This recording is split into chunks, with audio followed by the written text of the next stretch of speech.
ഒന്നെടുത്തിട്ട് പോരെ വാ.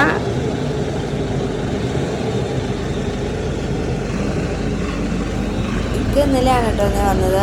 അപ്പോൾ ഞങ്ങൾ പറഞ്ഞേ നമുക്കിന്ന് വണ്ടി കഴുകാമെന്ന് പറഞ്ഞു. അങ്ങനെ ഇന്ന് വൈകുന്നേരം ആയപ്പോഴുണ്ടല്ലോ ഞങ്ങൾ രണ്ടാളും കൂടിയിട്ടുണ്ടല്ലോ വണ്ടി കേൾക്കാൻ പോകട്ടോ. അപ്പോൾ ഞാൻ പറഞ്ഞു ഞാൻ വണ്ടി ഫ്രണ്ടിലേക്ക് കയറ്റിയിടാട്ടോ എന്ന് പറഞ്ഞു കേട്ടോ. അപ്പം ഞാൻ വണ്ടി ഫ്രണ്ടിലോട്ട് ജസ്റ്റ് ഒന്ന് കയറ്റിയിട്ട് കൊടുക്കുകയാണ്. പിന്നെ ഇന്ന് ഇവിടെ നല്ല മഴക്കാറുണ്ട് കേട്ടോ. മഴയ്ക്ക് ഒരു സാധ്യതയുണ്ട്, മഴ പെയ്യുമായിരിക്കും. പിന്നെ ഉണ്ടല്ലോ വണ്ടി ആകെ നാശമായിട്ടായിട്ടിരിക്കുന്നത്, പൊടിയൊക്കെ പിടിച്ച് ആകെ മുഷിഞ്ഞ് നാശമായിട്ടിരിക്കുന്നത്. അത് ഞങ്ങൾ രണ്ടുപേരും കൂടിയിട്ടാട്ടോ വണ്ടി കഴുകാൻ പോകുന്നത്. ഞാൻ വണ്ടിയിൽ കയറിയപ്പോൾ തന്നെ ഉണ്ടല്ലോ നമ്മുടെ സുന്ദരി വണ്ടിയിൽ കയറിയിട്ടോ. ഞാൻ ഇറങ്ങിയിട്ടും പുള്ളിക്കാരി ഇറങ്ങിയില്ല കേട്ടോ. വണ്ടിയിലുണ്ട് അവൾ, ഞാൻ കാണിച്ചു തരാട്ടോ. വണ്ടിയുടെ ഉള്ളെടുക്കണുണ്ടോ പൊടി പിടിച്ച ആകെ ഇങ്ങനെ ചവിട്ടി ചെരുപ്പിൽ നിന്ന് ചവിട്ടി കയറിയേക്കണ പൊടിയാണ് മൊത്തം. അപ്പം വണ്ടി ഫുള്ളൊന്ന് ക്ലീൻ ചെയ്യണം കേട്ടോ.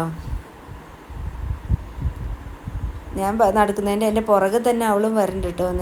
ഇവിടെ സുന്ദരിയാണ്, ഞാൻ കാണിച്ചു തരാം കേട്ടോ. കണ്ടോ, അവൾ എല്ലായിടും നോക്കുക കേട്ടോ. അവൾ ഇതുവരെ ഇങ്ങനെ വണ്ടിയിൽ ഇങ്ങനെ കയറി കിടന്നിട്ടില്ല കേട്ടോ. മറ്റുള്ള വണ്ടികളൊക്കെ കൊണ്ടുവരുമ്പോൾ ഇങ്ങനെ ഇത്ര ഇതായിട്ട് കയറിയിട്ടില്ല. പക്ഷേ ഇത് അവൾക്ക് ഭയങ്കര ഇഷ്ടപ്പെട്ടു തോന്നുന്നു. അവൾ വണ്ടിയുടെ മുക്കും മൂല എല്ലാ ഭാഗവും പോയി നോക്കണം കേട്ടോ. പക്ഷെ ഒന്നും നശിപ്പിക്കൂല കേട്ടോ. അവളെ കൊണ്ട് അങ്ങനത്തെ ഒരു ഇതുണ്ട്. ഒരു സാധനം അവൾ വൃത്തികേടാക്കുകയോ അല്ലെങ്കിൽ ഒരു സാധനം നശിപ്പിക്കുകയോ ചെയ്യില്ല കേട്ടോ. ഞാൻ ഇറങ്ങിയിട്ട് പുള്ളിക്കാരി ഇറങ്ങണമെന്നില്ല, ഞാൻ ഇറങ്ങണില്ല എന്ന് ചോദിച്ചിട്ട് അവൾ അവിടെ തന്നെ നിൽക്കുക കേട്ടോ. അപ്പോൾ നമുക്ക് അവിടെ നിന്ന് അവൾ കണ്ടില്ലേ, അവക്കടെ മേലൊക്കെ ഒന്ന് നക്കി തുടച്ച് പുള്ളിക്കാരി അവിടെ നല്ല സുന്ദരിയായിട്ട് ഇരിക്കുന്നുണ്ട്. അപ്പോൾ ഞാൻ അപ്പുറത്ത് പോയി വിളിച്ചു നോക്കട്ടെ ഇറങ്ങി വരുമോ നോക്കാം. പിന്നെ വിളിച്ചപ്പോൾ ഇറങ്ങി പോകുന്നു കേട്ടോ. പക്ഷേ അങ്ങോട്ട് പോരാനൊരു മനസ്സ് വന്നിട്ടൊന്നുമില്ല, ഇങ്ങനെ പമ്മി നിൽക്കുക. പിന്നെ വീണ്ടും ഞാൻ വിളിച്ചപ്പോൾ അവൾ ഇറങ്ങി പോകുന്നു കേട്ടോ. ഇറങ്ങിയിട്ട് വണ്ടിയുടെ അടിയിലേക്ക് കയറി അവിടേക്കൊന്ന് നോക്കാനായിട്ട്. അങ്ങനെ നോക്കിയപ്പോൾ തന്നെ അവിടുന്ന് പുള്ളിക്കാരി നേരെ മണ്ണിൽ കളിക്കാനേ പോയേ. അവിടെ പോയി ഇന്ന് കളിക്കുന്നുണ്ട്. പിന്നെ ഇതാട്ടോ നമ്മുടെ വണ്ടിയുടെ അകത്ത് നിറച്ച് പൊടിയാണ്. അവിടെ നിന്ന് അടിച്ചുകൊണ്ട് വരുന്നുണ്ട്. അപ്പോൾ ഞാൻ കാണിച്ചു തരാം കേട്ടോ ബാക്കിൽ നിന്ന്. അപ്പോൾ ഇവിടേക്ക് അടിച്ചതാ ഇത്രയാക്കിയിട്ടോന്നേ. ആളങ്ങോട്ട് അടിച്ച് അങ്ങേയറ്റത്തേട്ട് പോയിട്ടുണ്ട്. ഇവിടെയൊക്കെ നിറയെ മണലായിരുന്നു. ഈ ചെരുപ്പിട്ട് കയറിയിട്ട് ചെരുപ്പിൻ്റെ അടിയിൽ നിന്ന് വന്നായിരുന്നേ. കണ്ടില്ലേ, ഇത്രയും മണലുണ്ടായിരുന്നു കേട്ടോ അവിടുന്ന്. അത് അടിച്ചുകൊണ്ട് ഇത് ഇങ്ങോട്ട് മൊത്തം ചാടിച്ചു. പിന്നെ ഇനി ഇതിൻ്റെ ഉള്ളിലൊക്കെ ഒന്ന് തുടച്ച് കളയണം. കുറച്ച് പണിയുണ്ട് കേട്ടോ. ഇതേപോലെ തന്നെ കേട്ടോ പുറത്തും. വണ്ടി കഴുകാനായിട്ട് ബക്കറ്റ് എടുത്തുകൊണ്ട് വരുവാണ്. ഞാനായിട്ട് ബക്കറ്റ് എടുത്തുകൊണ്ട് വന്നത്.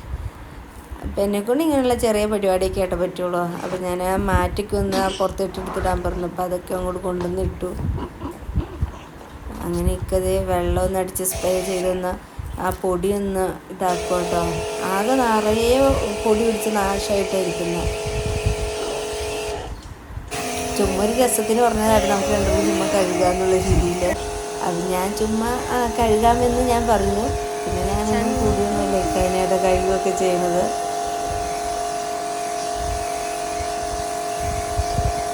വെള്ളമൊക്കെ അടിച്ച് ഫുള്ള് വെള്ളം അടിച്ചൊന്ന് വിട്ടു കേട്ടോ. ഇനി എന്താണെന്ന് വെച്ച് കഴിഞ്ഞാൽ അതൊന്ന് ഉരുമണം.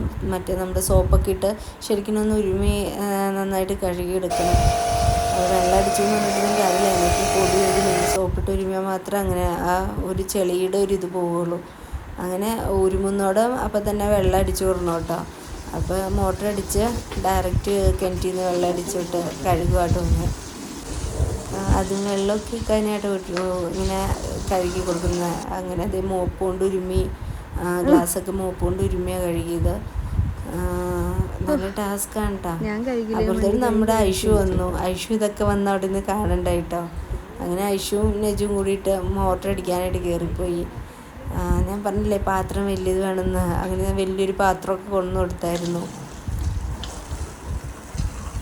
വെള്ളമൊക്കെ അടിച്ച് ശരിക്കും കഴുകി കൊണ്ടുവന്നേ. അപ്പോഴത്തേട്ടും രാത്രി ആയിട്ടോ. മഗ്‌രിബിനൊക്കെ ബാങ്കൊക്കെ വിളിക്കുമ്പോഴൊക്കെ ഞങ്ങൾ കഴുകിക്കൊണ്ടിരിക്കും കേട്ടോ. കയറിയിട്ടില്ല. ഏകദേശം ഇത് കഴിഞ്ഞപ്പോൾ ഒരു 8 മണിയെങ്കിലും ആയിട്ടോ. 8 മണി വരെ അത്യാവശ്യം നല്ല പണിയായിരുന്നു. പിന്നെ ഇതിൻ്റെ അകത്ത് ക്ലീൻ ആക്കാന്ന് പറഞ്ഞൊരു ഡ്യൂട്ടി മാത്രമേ എനിക്കുണ്ടായിരുന്നുള്ളൂ. അകത്ത് ഒന്ന് ജസ്റ്റ് ഒന്ന് തുടച്ച് കൊടുക്കാനും. അപ്പം അത് ഞാനാട്ടോ ചെയ്തത്. ഞാൻ ഇക്കാലത്ത് പറഞ്ഞു ഞാൻ തുടയ്ക്കാം എന്നും പറഞ്ഞ് ഞാൻ കയറി. സുന്ദരി കയറിയില്ല കേട്ടോ. സുന്ദരീനെ കേട്ടില്ല. ഇനി അവൾ കയറി കഴിഞ്ഞാൽ അവളുടെ ഇനിയിപ്പോൾ അവക്കടെ മേത്തു നിന്ന് രോമം ചാടി അങ്ങനത്തെ ഇതൊന്നും വേണ്ടാന്ന് ഓർത്ത് പുള്ളിക്കാരിനെ വിളിച്ചില്ല, ഞാൻ തന്നെ കയറി. അങ്ങനെ നമ്മൾ അകവും തുടച്ച് നന്നാക്കിയിട്ട് വന്നേ. പിന്നെ എൻ്റെ വീഡിയോയിൽ ഒരുപാട് പോരായ്മ ഉണ്ടാവും, അതൊക്കെ നമുക്ക് പതിയെ ശരിയാക്കാം. പിന്നെ നിങ്ങൾ എൻ്റെ വീഡിയോ ആദ്യമായിട്ട് കാണുന്നെങ്കിലുണ്ടല്ലോ എൻ്റെ ചാനൽ നിങ്ങൾ സബ്സ്ക്രൈബ് ചെയ്യാൻ മറക്കരുത് കേട്ടോ. പിന്നെ ഉണ്ടല്ലോ എൻ്റെ വീഡിയോ നിങ്ങൾക്ക് എല്ലാവർക്കും ഇഷ്ടപ്പെട്ടില്ലേ? ഇഷ്ടപ്പെട്ടു എന്ന് ഞാൻ പ്രതീക്ഷിക്കുന്നു.